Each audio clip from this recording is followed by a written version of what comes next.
Well, as you can see, summer is almost over, which means it's almost Christmas, which means it's time for the publishers to start showing off their big titles in the run-up to what the Americans call the holiday season.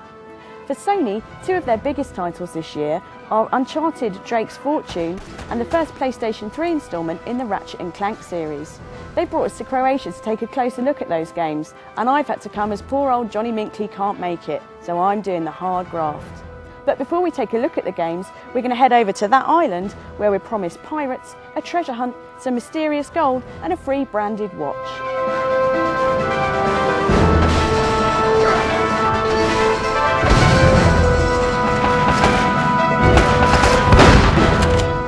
Honestly, you wait all year for a single must-have PlayStation 3 exclusive and then two come along at once.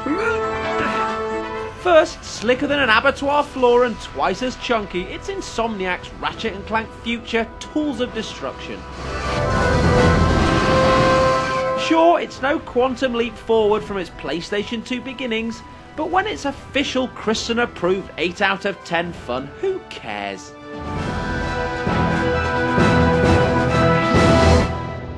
And the familiar cartoon mugs of Messrs Ratchet and Clank are now being joined by fresh-faced newcomer Nathan Drake, our dashing debutante in Naughty Dog's Uncharted Drake's Fortune. And what a debut it is, registering a massive 9 out of 10 on the Christianometer, with Eurogamer's veteran editor proclaiming it PlayStation 3's finest hour. Well, 8 hours anyway.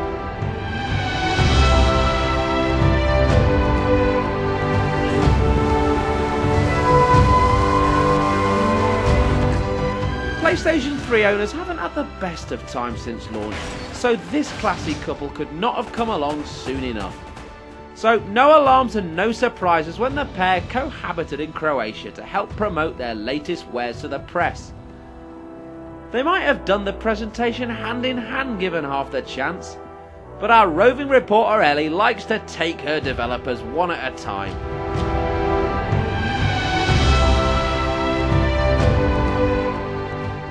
Uncharted's narrative of Indiana Jones-style artifact pilfering found a fitting stage in this grand castle overlooking the ancient city of Dubrovnik. See, games can be educational too, innit? Dubrovnik's neighbours, was that the sound? I was just idly wondering. From 7th century till 1205, Dubrovnik grew under domination of Byzantium. They even laid on a treasure hunt, which Ellie was contractually obliged to win to preserve the dignity of Team Eurogamer. More on that dignity later. First, there's a gaming tomb to raid. Get it? First of all, I think there's room for a lot more than, one or two games in this genre. So I think the comparison is sort of silly in a way, especially when you see how many sort of first-person shooters there are out there and things like that. The main difference, I think, is that, Lara Croft is almost more of a James Bond character in a way. She's sort of larger than life and she's graceful and acrobatic.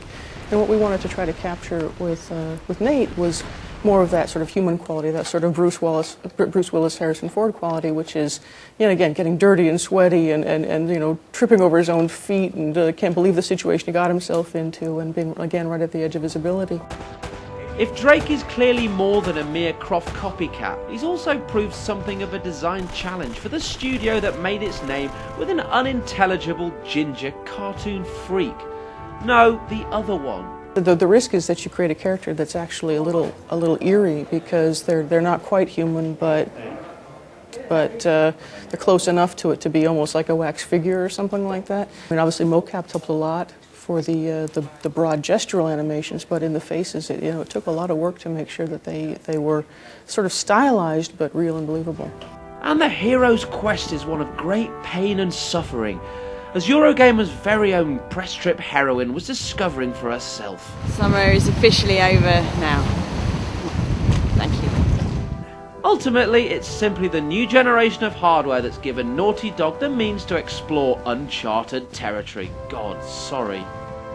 Yeah, absolutely. I mean, I think the spirit of the Naughty Dog games is still in Uncharted, but we knew with the power of the PlayStation 3 we could do a lot of the things that we'd always wanted to do. And you can see the generation going from Crash, which was very cartoony, to Jack, which was a little bit more realistic, but still sort of in a cartoon mold. and then to Uncharted now, where we can sort of take the same spirit of the story that we were telling before, but tell it with believable human characters. So, how is our own believable human character doing? There's the treasure, Ellie! Go, go, go!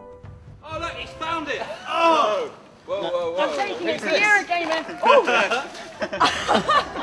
As every idiot knows, it's the winning, not the taking part that matters.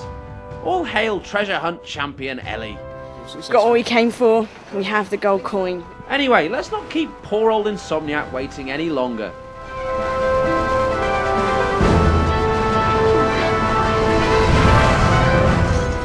This is the team's second PS3 effort after Resistance Fall of Man, which fell at the final hurdle, only measuring 6 out of 10 on the industry standard Kristen scale. But we're on safer territory here. It all starts with the title, Ratchet & Clank Future, Tools of Destruction. We saw the PS3 as an opportunity to really look ahead and see how we could take the franchise to a new level. And what that means on a more micro level is more expressive characters, more fluid animations, more stuff going on per frame. We're able to achieve up to 4 times the physics and effects-based activity as we were able to in Resistance Fall of Man even. And that's just within 1 year. And when we say safer territory, we really mean it. I think that we had an interesting experience working in Manchester Cathedral, and I think fortunately that we're in a new galaxy for Ratchet & Clank, and hopefully we won't be crossing any boundaries that would make people uncomfortable outside of turning space pirates into penguins. So even the humorless God Squad can enjoy Ratchet & Clank Future. It's a largely known quantity, but that means it's also known quality. Although it has to be said, that new paint job really is quite magnificent. I think that I'm most proud of how close we're getting to a CGI animated adventure. It's so wonderful to be able to almost feel like you're playing a CGI blockbuster movie, and we're on the path to really achieving that. It's really exciting to be on a team that is creating these things. So, watch your backs, Pixar. PS3 is coming.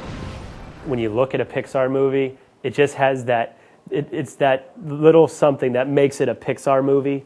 And from a technology standpoint, we're able to mirror a lot of the processes for creating these cutscenes or creating more dramatic gameplay moments and creating more scripted moments. But this is our first attempt out of the box, and we can do better, and we will do better in the future. So, congratulations, PlayStation 3 owners. That's 2 corking titles for your thumbs only.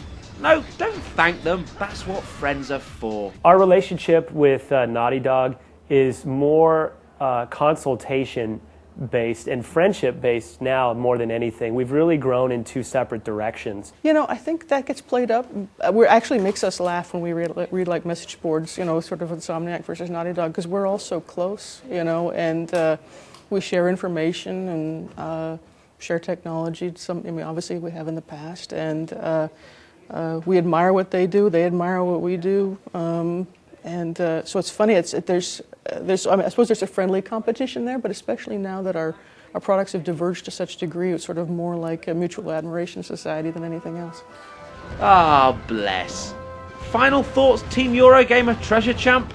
Well, it's time for us to leave Croatia now. We've had a great couple of days and we've seen some great games. I really like Ratchet & Clank. I think it's really just great fun to play, and maybe it's kind of more of the same, but it really does look fantastic, and they've got some great ideas for the new weapons. Uncharted, I'd like to spend a bit more time getting used to the controls, working out how the cover works and the gunplay works. But again, it looks brilliant. But that's all we've got time for now. We've got to get on a plane back to London. So see you next time.